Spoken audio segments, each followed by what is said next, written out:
gave for it, but we rented it, and and lived in it for quite a long time. We know some of the people that lived out there then too. Got acquainted with them either then or later. I don't remember now. I mean, we already knew them, or we got acquainted while I was out there. Anyhow, we went. I got a job up there in Tulare, and of course, I didn't have no transportation.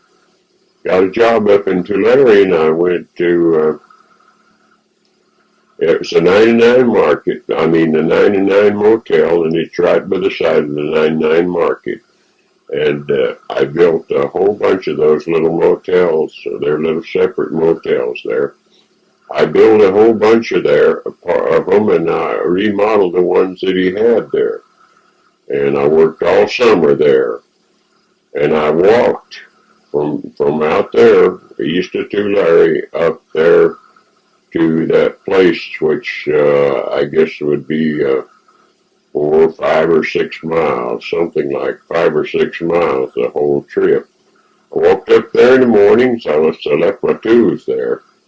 I walked up there in the mornings and did carpenter work. And I walked up there in the mornings, and I walked home at night and walked up there in the mornings. I'd have to get up about 4 o'clock, get my breakfast, and get on the road, and I didn't hardly ever catch a ride. I wasn't trying to catch a ride. I walked up there and went to work and walked home. And I walked most of the time. I walked. Once in a while I'd get a little ride, but not very often. So I done that then. That summer, sometime during the summer there, I was shaving one day. I had a mirror hung on that middle post in that tent, and I had a chair sitting there. It was a chair, didn't have a back on it. It was a stool or something. Maybe it was just a chair without a back, or else it was a stool sitting right at the foot by the pole. And I had a pan of hot water on it, and I was shaving. And Jody, now he was about something like a year old. Now maybe he wasn't a year old, but somewhere's in there. I guess he was either a little over a year old, or he wasn't a year old quite yet, because he was born in December, the 24th of December. So anyhow, he crawled up there, and I was busy shaving, and I didn't notice him crawling up there, and I guess nobody else noticed him crawling up there. And when he got up there, he was crawling, and he reached up with one hand to get a hold of something to pull up by, and then he was pulling up, of course, like little babies do. And he he didn't grab the chair, he grabbed the pan. He put his hand on the pan, and he flipped that hot water right over, and he went right down the front of his belly there and scalded him. And he had quite a few blisters there for a while, but he got all right, and it was okay. But it was touch and go there for a while, I tell you for sure, and everything seemed like it was going wrong. We were there the rest of that summer, and I think it was kind of in the fall, like we got anxious to do something, and we was going to move back down to Mama's place, and where she had bought at. And so I borrowed a truck from Brother Haynes, had a little Chevrolet truck, and he loaned me that little truck, and I went down, took a load down, and I know while I was loading that day, that I just stooped over or something. I'd been lifting heavy loads, putting them in that truck, and didn't have any help. And I was carrying them, lifting them in the truck, and then going up in the truck and lifting them up the front, whatever in that truck. And I had lifted them big sideboards on that truck. It was great big old high racks, and they was made out of oak, and they was heavy, and I put them on there by myself. And he told me I could use his truck, but didn't have the racks on it, and I had to do that all by myself. And I don't know now. I couldn't tell you to save my soul how I got them on there, but I'd done all that lifting, and then I start to stoop over to move another particle, another box or something I had in there, and it felt like somebody just slipped up there and hit me right in the middle of the back with a 2x4, and I thought it was going to kill me. And so when the time I got that truck loaded, it was killing me almost. And I got in that truck. Now my wife was already down there to Mama's. I left her down there at that time. We had went down there, and then I had come back, and what we done, we got a tent down there and put it up in Mom's back, way back in the back of the property.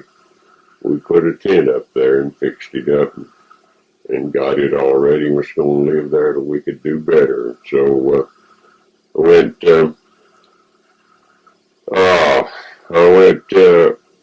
I had to drive down there all the way down home. And I tell you, by the time I got there, I was almost, I just barely could make it anyway. But for some reason, I didn't have to take the truck back for about a week, I guess. They didn't need the truck or something, and I kind of got over that spell, and I took the truck back home. And we stayed there for quite a while, and so there is the place that I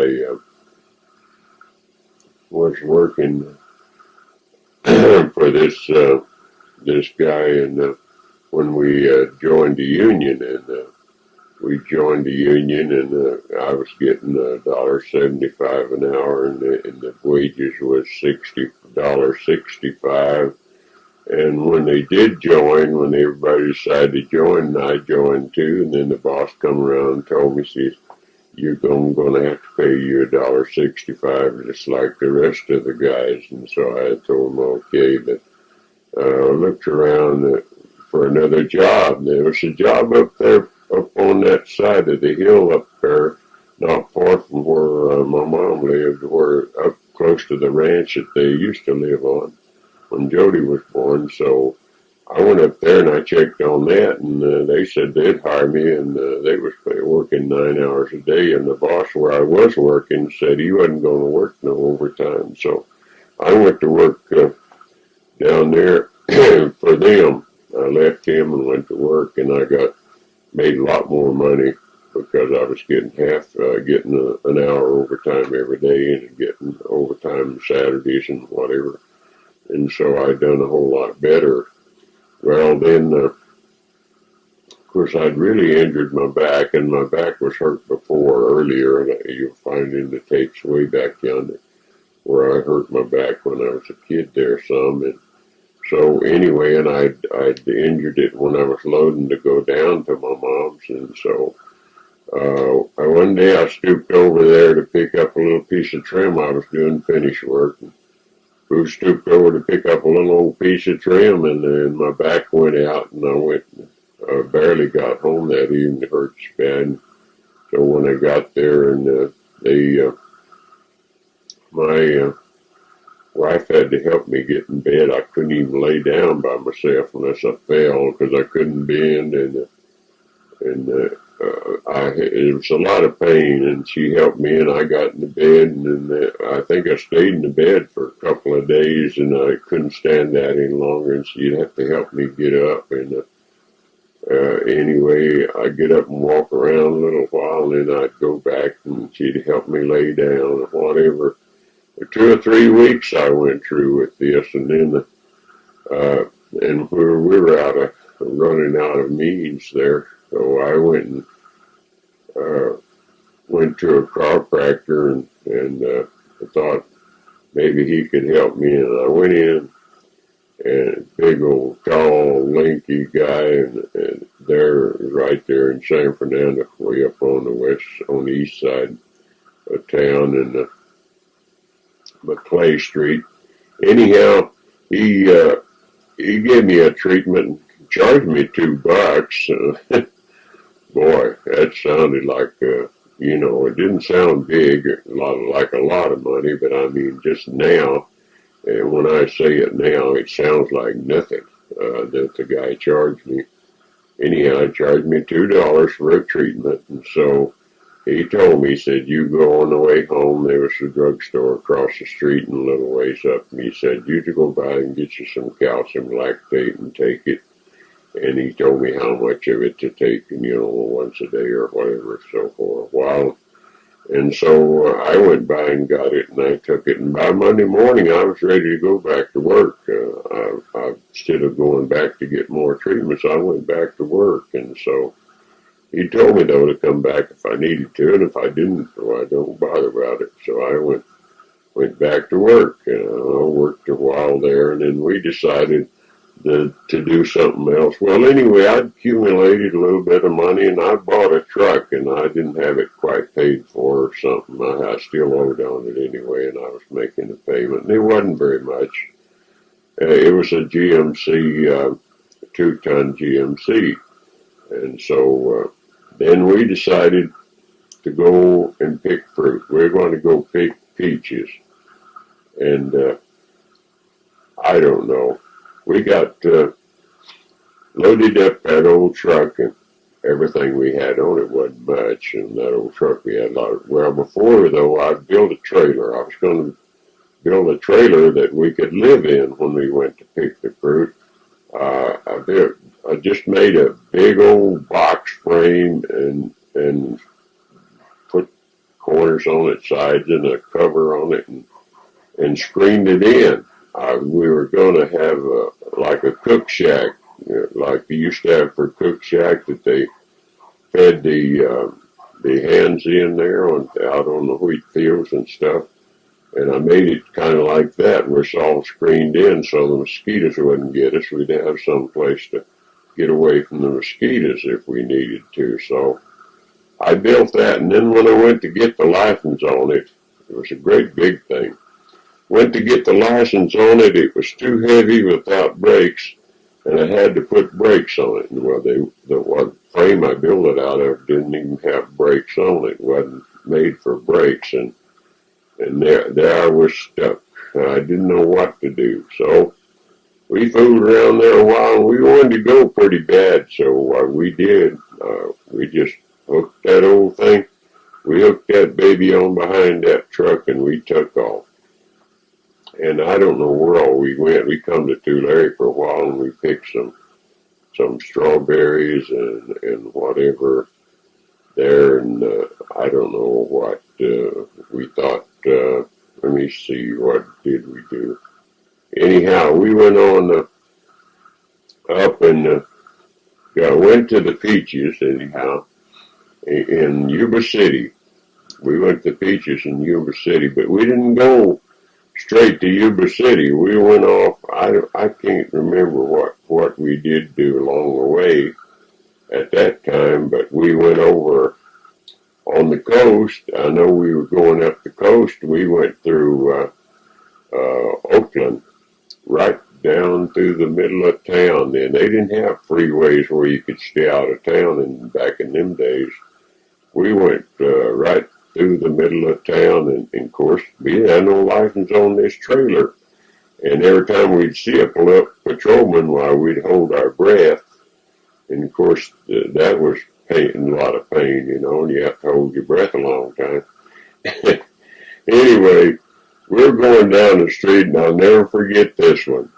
And that truck had big old mirrors on the side, and all that, and going down through there, and I looked back, and here's a patrolman riding a motorcycle on one side of me, and a patrolman on the other side riding a motorcycle, and they were coming right up behind us.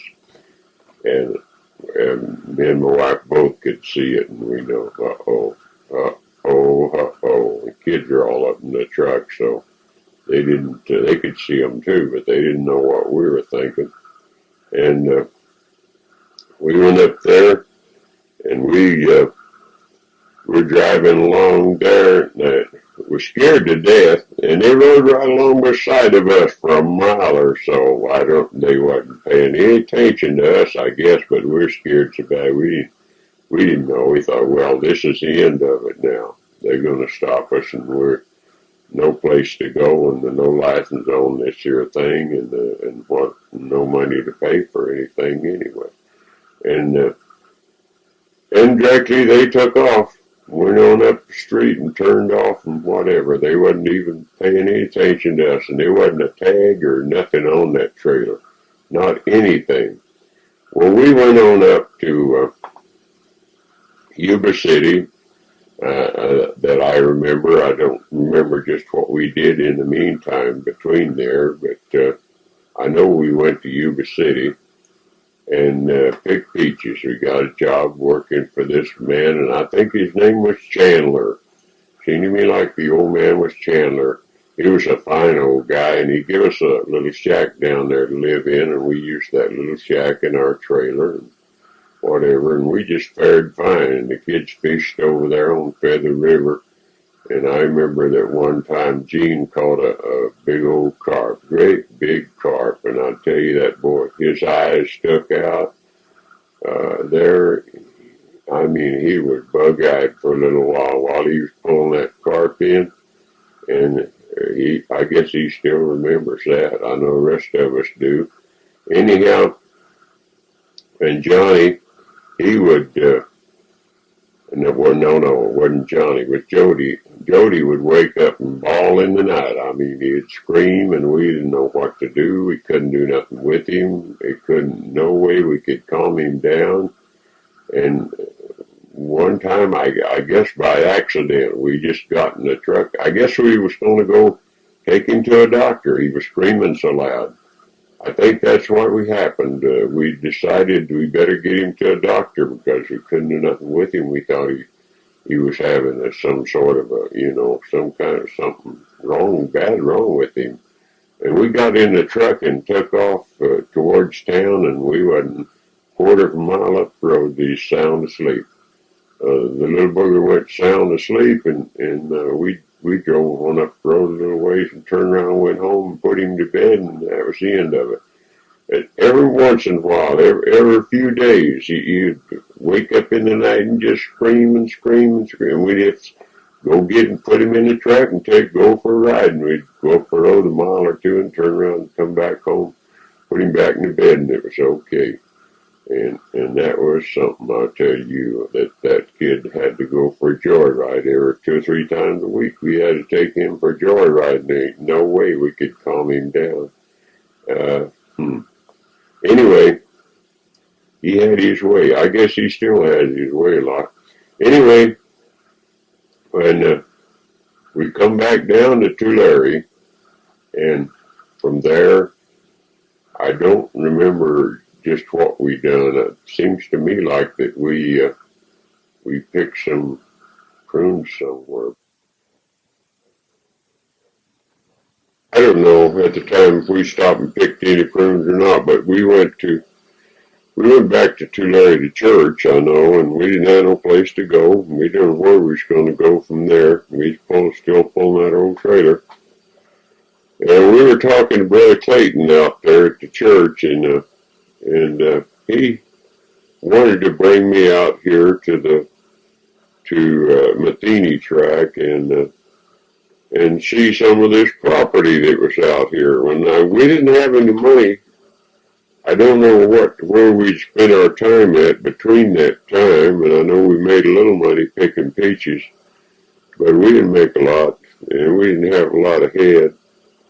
And of course, I was still paying payments on that truck I had. And I guess maybe that's where the money was going besides the groceries. Anyway, I didn't have any money, maybe enough to buy a bill of groceries, I don't know, but not enough to buy a piece of property. And Brother Clayton, he talked about this place, and he thought it'd be a good idea for me to buy me some property and settle down, and so I didn't know. Well, I I come with him anyway. He wanted to come out and show me this, and we looked around the lots in this tract here where I live, and down where down in the other tract north of us here. There's two Matheny tracts here in this half-mile park. Anyway, I went down there. We went around and looked at them, and well, looked good, but that's about all because I didn't have any money. And then he wanted to go, and we went to the guy's house that built the track, and was selling the property off. And we went to his house and talked to him, and Brother Clayton talked to him, and then we found out how much he wanted for that. They $450 for the lots, and there was I think there was an acre down there. Up here they're 5/8 of an acre, but down there I think they're acre. There was a full acre down there in the other tract. I'm pretty sure that it was an acre of land at the time. Now they've I don't know what they've done now, but anyway. When we found out everything about it, I think it was $450 and $25 down, and so much a month, around $10 per month. I'm pretty sure $10 or $15 a month, but $25 down, and I didn't have the $25. And Brother Clayton just hauled off and said, "I'll loan you $25 and buy you a lot out there." Well, I took him up. I told him, he said, he insisted it, and so I did. I took the money, took the $25, said, "You can pay me sometime." And so I took I took the $25 and paid that old guy $25 down, and we drove our truck out here and parked our trailer on that lot down there. It's I forget the number of it now, but it's on Wade Street, about 3 properties in there, and most of the kids know what house it is. So there was no property, there was no house on or anything. We pulled in there and parked our trailer, and then we I don't know what I did. I did some kind of work anyway. We did first one thing, another, I guess. But I got the money anyhow, wherever it come from. I earned it. I mean, I worked for it. And we got the place there, and we put a tent up. And I remember we went to Lampy's Lumber. Well, it wasn't Lampy's Lumber then. It was Lampy's Mill. I guess it was Lampy's Lumber actually, but they had a mill over there, and there's milling in, and shavings and stuff was free. They didn't charge me anything for them. I went and got shavings, and I put shavings in that tent about 3 inches deep, and we had a cook stove in there, and we had a bed. I know we had one bed, maybe 2 beds, and then we had beds in the trailer, and so. There we went along, and I was paying. I made the payments on the place, and until it was paid for, and I paid Brother Clayton back right away though, and got him paid back, and the truck. I don't remember just how we did things there, but the old Chevrolet that I borrowed from Brother Haynes had the big old high racks on it and everything to move with. He wanted to trade me, and he took up the payments on that truck and traded me his little Chevrolet for that 2-ton GMC, and he took up the payment, what was left on it. And I got the little Chevrolet with no payments. And so that was the deal. Okay, we went along for a while, and I don't remember just how things went, but I worked down south went back down there and did carpenter work, back and forth, stayed on all week down there. I'd stay at my mom's house, and she didn't charge me anything to stay there. I'd stay there and I'd buy groceries or pay my groceries. That's what I'd done, and I didn't. I paid a third of the groceries, but there was two of them and there was one of me, so I paid a third of the groceries, and I slept there at night, and I worked the whole week long. I'd go down, I'd get up at 2 or 3 o'clock in the morning and run down there and go to work on Monday morning, and I'd work all the week and come home on Friday. And that was quite a job. It was quite a job, and for years I did that. For a lot of years I did that. And back and forth, back and forth, back and forth. And when I'd run out of work down there, I'd come home and I'd do something. I always worked at something if there's anything to do. I found out that years back that if you learn to do a lot of different things, you don't have to be completely out of work, so you can get food on the table for your family. And so Brother Haynes and his son-in-law, Brother Clayton's boy, Dutchie, we called him Dutchie, his name was William. Anyway, they was all in the hay business, hauling hay and roadside and hay and whatever. So I went and well, I just like to be with them when I didn't have any work to do or anything. I'd go out there and I'd work free of charge sometimes, half a day or a day or whatever, just be with them. And then they decided they needed me for something, and then they'd pay me, and I'd work for them, and went along there, and then as soon as I'd do that for a little bit, and then I'd go back to my job or go back and look for another job, and I'd get another job and whatever, and work. And it was nip and tuck, always nip and tuck. And the kids, when in the evening would come home from school, they'd hit the cotton field, and my wife would hit the cotton field with them, and they'd go out there and pick a little cotton and get them a little school money and whatever there. That's how we lived, actually. That's how we made it with that many children. And so Retta was born down there, and anyway, after a while, my uncle had built a house, the little house right close to us here, just back of us, actually. It's not a big little house anymore, but just back of us, my uncle built a little house. It was 12 by 24. 12 by 24. It had a little partition in one end that was about 8 by 12. That one room was about 8 by 12, and the other one, that's the balance of it, was in another room. And so,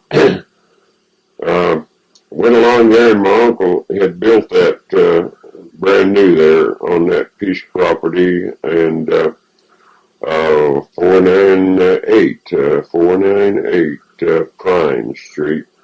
It's just back of where we live now, and he told me that Grandpa wasn't going to move in it. He built it for Grandpa and Grandma, and they decided they were going to stay with Mama down there with Mama. They weren't going to come up here and live in it. And so then my uncle, he was kind of seeing after things for them. He told me that why don't you move up there in that house? Why don't you sell your house and move up there in that one?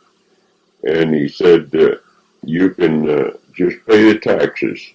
Just pay the taxes on the property, and you can live there until we do something different. And so I moved up here, sold the place down there. I don't remember what we got for it, but it wasn't a big price. We had built a house on there, and pretty good little house, and we had big plans, but we didn't fill out the plan, of course. And anyway, when we went along there, I I decided to do it, and we decided to do it, and so we sold the place and got the money out of it, and then we come up here and moved into this one. And I remember it was so little that some of the kids slept out on the truck for a while, on the truck bed. I wasn't using the truck, and so they slept out on the truck bed there. We fixed it up kind of so they could, part of them, sleep in it. And, of course, we had then 10 children. That amounted up to 10. I hope I didn't leave anybody out there in all my taping here. That Loretta, we had her, she was about a year and a half old or something like that when we moved up to this tract. And so they, when we moved up there, we just didn't have enough room in the house for all of us, and some of the older kids slept out there in the truck for a while. And right away, of course, and then I was doing carpenter work, and I got scrap lumber and whatever, and I built a shed of a thing on the back of the house and made just a little bit more room, and I'd put $1 or $2 in it and whatever, and then later maybe I'd tear that part off and redo it and get it in better shape, buy the lumber and fix it. And so I added on another room and whatever. I kept adding on to it, and finally, well, to get the kids in out of there, we got them out of there right away so they could sleep in the house. And I know one time I was working down south, and the guy was going to move a house out, and they was going to build a new house, and they was going to move this house out, and it was 20 by 20, and it had a peak roof on it. And he was going to move it out, and he gave it to me if I'd move it, get it out of there. And so I took the roof off and took it apart, took it into pieces, and took the walls down, and Jackie Robinson, A.B. Robinson's son, was trucking then, and I got him to, when he'd taken a load in Los Angeles, I got him to come back by there and pick that up. And of course, the walls was over 8 feet, and we couldn't haul them laying flat down, so we put them up on an angle. We set them on one side and let them lean towards the other side, and put all that stuff on his truck. And he had on one of his trailers, and he had more than one set of trailers, and he was only using one set. So he come up, he just left that set of trailers sitting out there on my property, and went ahead and didn't need them for a while. So eventually I got them things unloaded and got them in there around back of the house. So we put a foundation for the outside part, and we got that in there. And then I could start putting them walls up, setting them up just like they were before. I set them up and put the roof on, but I didn't like that sharp peak where it come to a sharp peak, and so I built another deal on top of it. Still that way, it's right here in the back of my property now. We're on another property here, and we see it every day right there that we built. And, so anyway, and I worked over at the base, at Lemoore Air Base, and we've done a lot of housing work over there and a whole lot of stuff. And also I worked on the aqueduct that went through over there.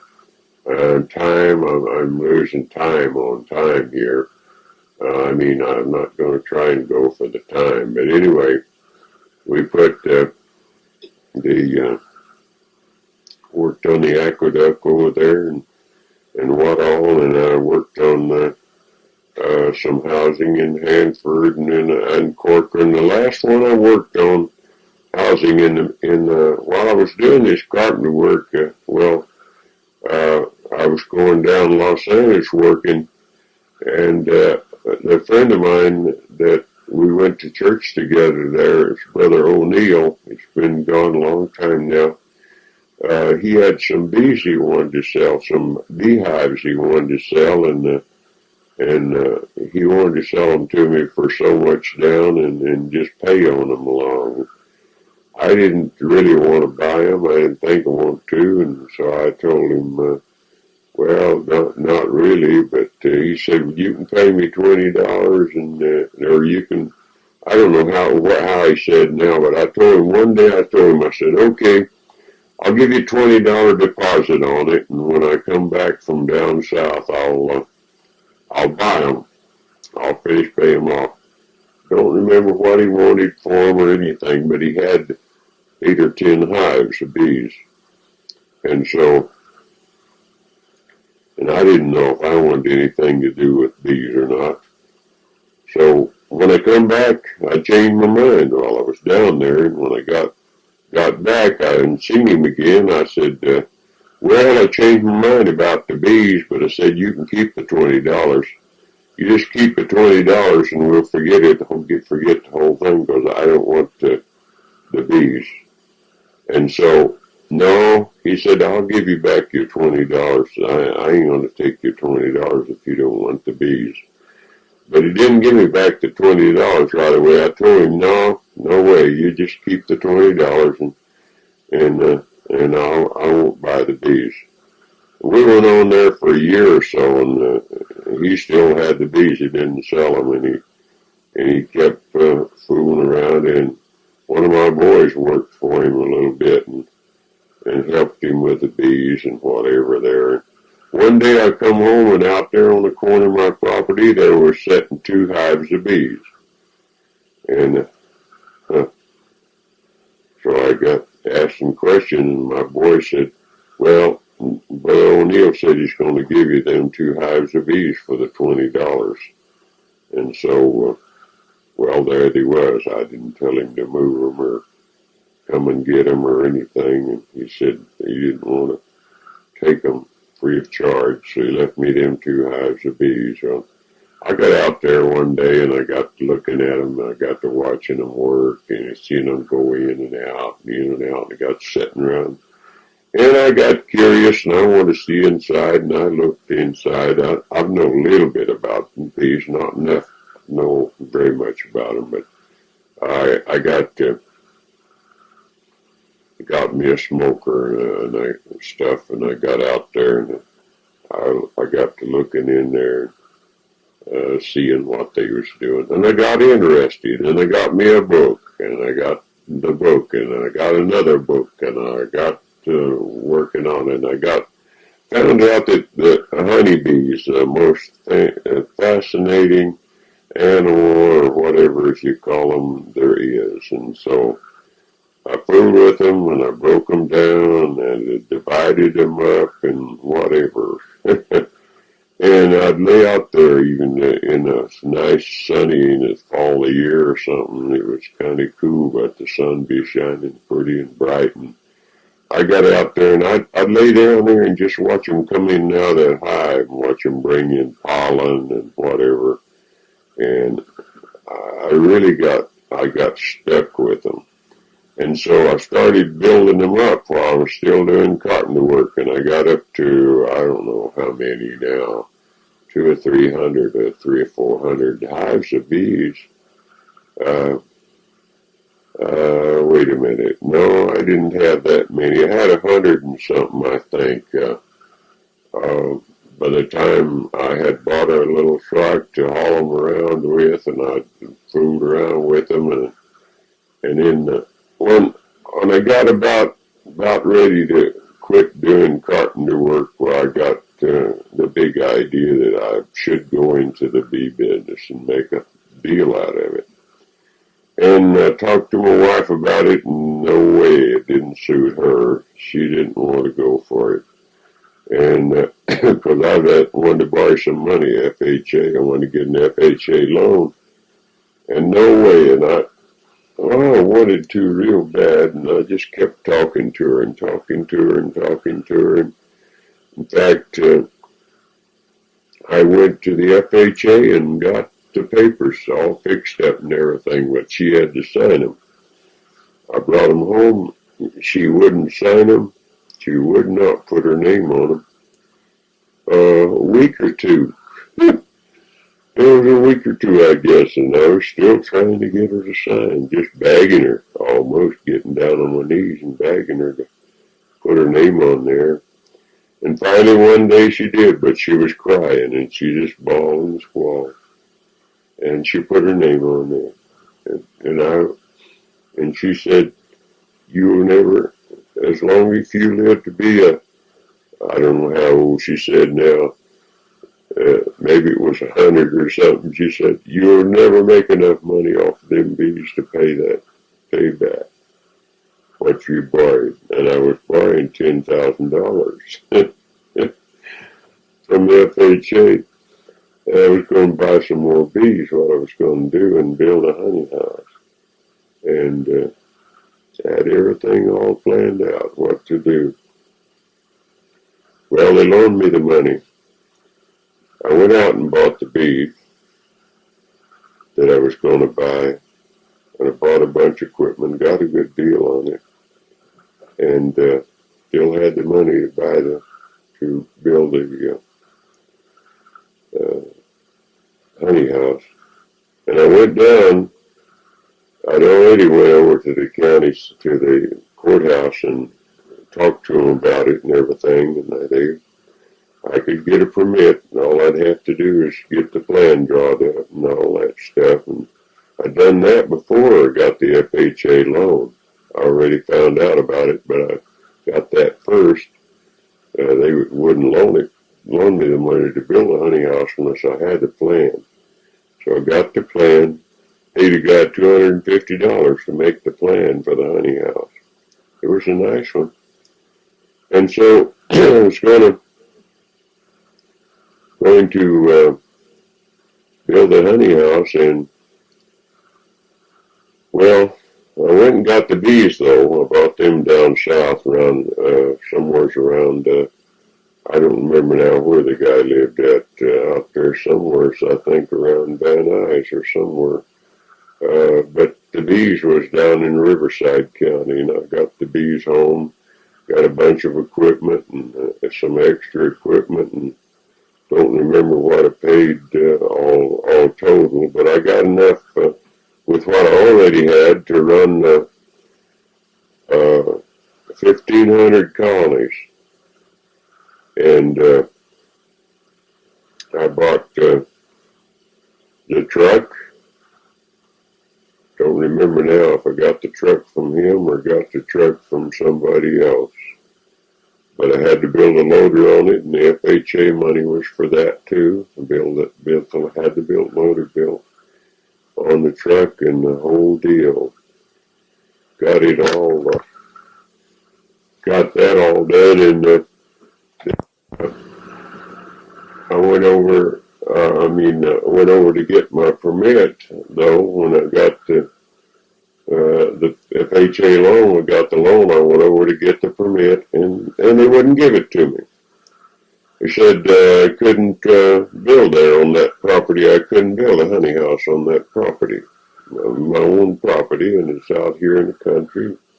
And I had 5/8 of an acre and plenty of room to build it, and they'd already told me I could build it, and I got that far along. And so they wouldn't. So I had to turn the money back to the FHA. I hadn't used it anyway then. I didn't have that money for the built honey house. It was $5,000. And I went over there, and they took the $5,000 off of it, so that made me owe them $5,000. So, I mean, the loan then was $5,000 instead of $10,000. So I went and let me see. Oh, I know what I did now. I had to have the honey house, though. I already had honey coming off, and I'm going to have to extract honey. I didn't have no place to extract honey. I'd bought all these bees, and they were making honey out there.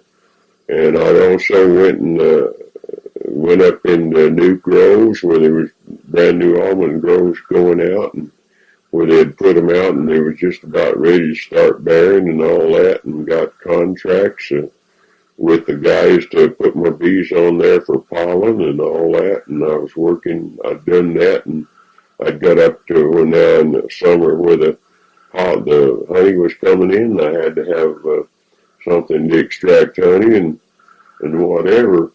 Had to have a place to do it. So I called my boys up. I called up a bunch of my boys. A whole bunch of them are carpenters there. 4 or 5 of them are carpenters. And I called them up and I said, I need some help. I need some help up here. So come up Friday evening. I said, I've got to, I'm going to pour some concrete. I've got to build me well, they knew what I was going to have to do anyway. I was going to build me a honey house, and I laid out a piece of ground out there and put a frame around it to pour concrete, and I was going to make it 30 feet long.